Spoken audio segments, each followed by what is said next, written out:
ba? Pom-poms yan. Ano? Pom-poms yan. Yan galawin. May built-in pom-pom si Dre. O, sino tatapat mo doon? KB, wala ka pang punto, ha? Eto na, eto na. Walang gana. Parang May sariling cheer yun. Pag patalo na, mahina na eh. Okay, cheers na member ng National University Pep Squad. Ito si Maricor Nana. Hop.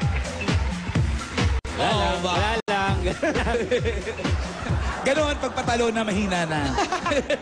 Maricor, ikaw ba, na. are you one of the dancers na nililift at tinatapon-tapon sa ere? Nakakatakot naman. Of course, I hope it never happens. Pero nangyari na ba ang isang aksidente sa'yo? Hindi ka nasalo? Or... Hindi pa naman po. Hindi pa naman? Does that happen though? Kasama ba yan sa ginagawa ninyo? Opo. Kunyari sa practice, nangyari na ba? Hindi pa po. Sa ibang flyers po, pero sa akin hindi po.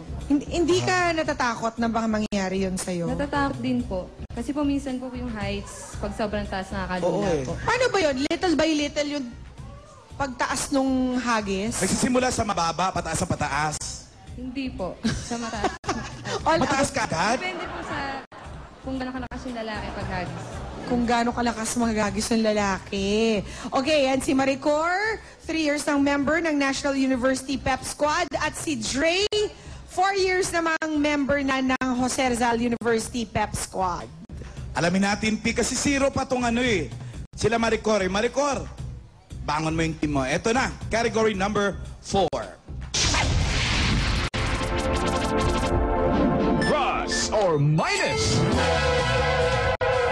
Mathematics! Makinig kayo mabuti kay Julia. Ito ng tanong.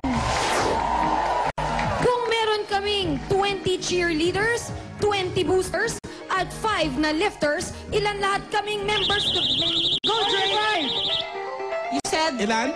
45. Julia? 45 is correct.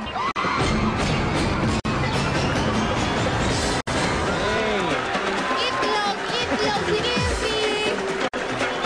Ay, nako. Excuse me po. Excuse me Kawawa naman si Kimby. Padaan lang po.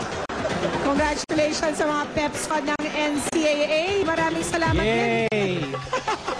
sa iba pang cheer dancers na nakasama natin. Sa pagbabalik natin, studio audience naman, nakakontra ng ating mga contestants sa jackpot round ng sa pula, sa puti.